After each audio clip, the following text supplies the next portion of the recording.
Բարևձեզ, Արևմտյան Հայաստանի հեռուստաընկերության հերթական լուրերն են։ Արևմտյան Հայաստան, բազմության խեղված ջերմուղիներուն մասին, Արմենակ Աբրահամյան, Գարսի անսպասելի կծանագարները, մրջուններու մայրամուդը, Հովագիմ Զավեն Բիբերյանի վկայությունը Վարլակ Վերգիսի ողբերգության մասին։ Մենք կրնանք հաղթահարել ամեն վտանգ, եթե գանքնենք կողք կողքի, Արման Թաթոյան, Ցեղասպանության քաղաքացիական պաշտպանության պայմանագրի վավերացումը, Հակոբ Օշագան, Արևմտյահայ քրագանության լուսավորիչ թեմքը, Փոքրիկներուն բարը վանի մեջ, Օրվան ճշմարտությունը, Աշոտ Հարությունյան։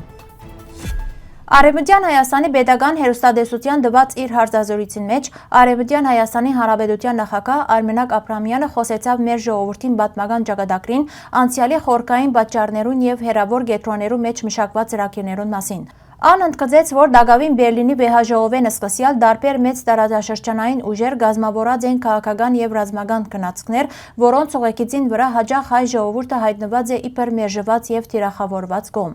Ըստ նախագահին, այդ ծրագիրները նպատակ ունեին դգարացնել հայության դիրքերը, գդրել ժողովրդին արմատները հայրենիքեն եւ արգելակել բնիկ ուժի վերականգնումը։ Ան շեշտեց, որ այդ գործընթացները երբեք չեն սահմանափակված միայն տնտեսական կամ վարչական նախաձեռնություններով։ Անոնց խորքին մեջ գործած է համագարկված քաղաքականությունը ուղղված հայ ժողովրդի ոչնչացման եւ դարածներուն օդարացման։ Նախագահի խոսքով ցեղասպանությունը չէ սկսած միայն 1915-ին։ Անոր նախորդ գործողությունները մշակված եւ գազմագերբված էին շատ ավելի առաջ 19-րդ դարու վերջավորութենեն սկսյալ, իսկ 20-րդ դարու սկզբին վերածված էին համագարկված եւ պետական օրեն ղեկավարվող գործողություններու։ Նախագահը ընդգծեց, որ պատմական ճշմարտությունը պետք է հստակ արձանագրվի, որովհետեւ առանց անոր արդարություն չի գտնարել։ Արևմտյան Հայաստանը Արմենակ Աբրահամյանի խոսքով կշարունակե խորհրդանշել ոչ միայն գործված հայրենիքին ցավը, այլ նաև ազգային ինքնության խորքային արմատները, որոնք փորձեցին գտրել, բայց չգրցան ոչնչացնել։ Մեր ժողովուրդը գոտորեցին, դեղահանեցին, սակայն չգրցան չնչել անոր պատմական հիշողությունն ու ինքնագիտակցությունը։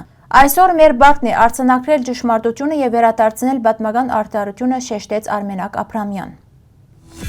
Գարսը կշարունակե բանալ իր պատմական գաղտնիքները։ Քաղաքին հին շենքերուն բادرուն վրա բադահմամբ հայտնաբերված գծանագարները առաջին հայացքով դարօրինակ կթվին, սակայն ավելի ուշադիր նայելով անոնց մեջ հստակ կերևի հայկական խաչի պատկերը։ Խաչին այդ գծակիրը, ինչպես նաև անոր գողին գտնվող այլ նշաններ եւ գենտանի պատկերներ կվկայեն, որ այդ տարածքը ժամանակին եղած է հայկական մշակույթի, հավատքի եւ կյանքի բնական միջավայր։ Այսպիսի պատկերները կհիշեցնեն, որ պատմության շերտերը չեն գրնար չնչվել։ Անոնք կրգին կհայտնվին ապացուցելու համար, որ Գարսը տարի շարունակ եղած է հայկական ինքնության եւ ստեղծագործ ոգիի դարածք։ Այս բարձ սակայն խորիմաստ գծանագարները այսօրվան իրական փաստերն են։ Պատմական Գարսը հայկական է, իսկ այդ նշանները անոր լուր, բայց անժխտելի վկաները։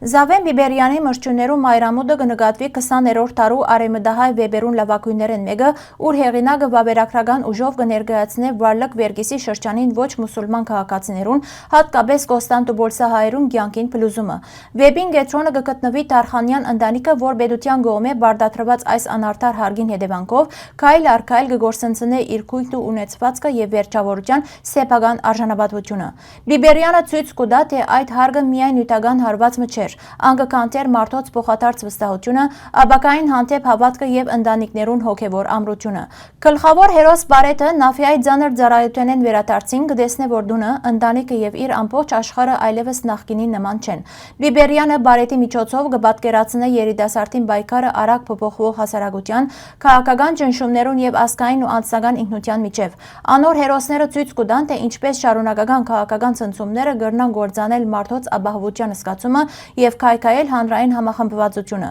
Մրջուններու մայրամուդը այսօր ալ կմնա ստեղծագործությունը, որ կմերգացնե պետության կողմէ իրականացված մեծ անարդարությունը եւ կհիշեցնե, թե պատմության բագաս ճանցված էջերը երբեք պետք չէ մորցվին։ Ան կգերդե պատմությունը պատմական անարդարության, հոգեբանական ջեղկվածներու եւ ընտանիքի ներսը ի վերջո ինքզին կուլ տվող մտության մասին։ Արման Թաթոյան կգրե 1988 թվականի դեկտեմբեր 7-ին դբրոցների երբ մեզ շտաբ դուրս հանեցին դասարանեն։ Երկրաշարժ պատահած էր։ Նույն օրը հայրս իր ընկերներուն հետ մեկնեցավ Լենինական։ Հերադեսիլով տեսա քանդված քաղաքներ՝ Լենինականը, Սպիտակը, Գիրովականը, հազարավոր զոհեր եւ փլատակներ։ Միայն դարիներ անց ամբողջ խորությամբ գիտակցեցա ահրելի աղետին մասին։ Այդ օրերուն բոլորը գշտաբեին օգնության։ Միավորվեցանք ոչ միայն երկրի ներսը, այլև ամբողջ աշխարհը մեզի միացավ սովետական միութենեն մինչև Եվրոպա եւ Ամերիկա։ Հայեր եւ օդարներ գող կողքի գանգնեցան։ Ասիգա ոչ միայն հայկական, այլ համաշխարհային միավորումը ներ ցավին շուրջ։ Այդ օրերը ապացուցեցին, որ մենք կրնանք միավորվել, եւ այսօր ալ մեզի պետք է նույն այդ միասնությունը հաղթահարելու ամեն վտանգ երբ կանգնենք կողք կողքի։ 1948 թվականի դեկտեմբեր 9-ին ՄԱԳ-ի գլխավոր ժողովը ընդունեց պատմական որոշումը վավերացնելով ցեղասպանության հանցագործությունը կանխելու եւ բաճելու մասին փաստաթուղթը։ Այս փաստաթուղթը դարձավ միջազգային իրավունքի հիմնաքարերեն մեկը, սահմանելով ցեղասպանության կանխարգելման եւ անոր նկատմամբ պատասխանատվության ընդհանուր սկզբունքները։ Այս փաստաթուղթը մինչեւ այսօր կշարունակե մնալ ժողովուրդներու անվտանգության, մարդոց իրավունքներու պաշտպանության եւ միջազգային արդարության հաստատման ամենակարևոր իրավական հիմքերեն մեկը։ 1883 թվականի դեկտեմբեր 9-ին ծնած Հակոբ Օշագանը դարձավ արևմտահայ քրագանության այն մեծ դեմքերեն մեկը, որուն խոսքը գործ ու գրթական առաքելությունը գերտեցին ամբողջ սերունդը։ Քրող, ուսուցիչ եւ մանկավարժ Օշագանը ոչ միայն ստեղծեց հարուստ քրագան ժառանգություն, այլ նաեւ իր աշխատություններով ամրապնդեց ազգային ինքնագիտակցությունը արևմտյան Հայաստանի մեջ։ Անոր վեբերը, պատմավեբերը եւ ուսումնասիրությունները դարձան կարևոր աղբյուրներ հայ ժողովրդի պատմության, հոգեբանության եւ ճակատագրի ընկալման համար։ Ան նաև անփոխարինելի դեր ունեցավ գրթության եւ դաստիարակության ոլորտին մեջ խորին համոզումով, թե հայ մտքի փրկությունը դպրոցեն կսկսի։ Հակոբ Օշագանը մինչև այսօր կհիշվի իբրև արևմտահայ մշակույթի անփոխարինելի շունչ։ Քրոմը, ով բահբանեց մերժված պատմությունները, եւ մանկավարժը, ով սերունդներուն սորվեցուց չգործընծնել իրենց արմատները։ Վան այցելած լուսանկարիչ Պերկե Արապյանը իր պատմություններեն գարանցնացն է չերմ տեսարանը։ Քաղաքի սպոսակիին բացման օրը ավելի ներ քան բարձ միջոցառումը։ Այնտեղ Վանի երեխաներն էին, որոնք քույն եւ գյան կուդային ամբողջ տարածքին։ 10-12 տարեկան խումբ մանուկներ անհոգ եւ անգերց կբարեին թե հայկական, թե հարաբարևելյան մեղեթիներուն տակ։ Անոնք չէին խորհեր քայլերուն մասին։ Երաժշտությունն էր, որ գշարժեր զիրենք թեթև տախիձով եւ ուրախությամբ։ Բարին իսկական հոգին գբատմե Արապյանը մարմնավորված էր փոքրիկ դղայի մեջ հալայի, շուրջպարի գրագը եւ մանուկներու ազատության խորհրդանիշը։ Վանի մանկական շուրջպարը երաժշտության, մանկության եւ ազատ ոգիի միասնություն մներ։ Բահմը զոր լուսանկարիչը հավերժացուց։ Արևելյան Հայաստանի ներկայիս իշխանությունները կհայտարարեն, թե Արցախի հարցը Ադրբեջանի ներքին գործ է, իսկ իրենց պատասխանատվությունը սահմանափակված է միայն 29000 քառակուսի կիլոմետրով։ Ասիգա բարձրապես քաղաքական սխալ չէ, այլ ազգային իրավահաջորդութենեն եւ պատմական իրավունքների հրաժարում։ 1916-ին 1920 թվականներում միջազգային փաստաթուղթերը Սևրի Տաշնակիրը եւ Ուիլսոնի իրավարար վճիրը հստակ կհաստատեն, որ հայկական հարցը դարածքային սոսկ խնդիր չէ, այլ միջազգային անվտանգության հիմնական մեկը։ Հայ ազգը կշարունակե ըլլալ իր պատմաիրավական ժառանգության օրինական իրավահաջորդը։ Այս պայմաններուն մեջ, երբ Երևանի իշխանությունները պաշտոնապես կհրաժարին այդ ժառանգութենեն, կստեղծվի իրավական դատարկությունը, որ կլեցվի Արևմտյան Հայաստանի Հանրապետության հետևողական եւ նպատակասլաց պայքարով։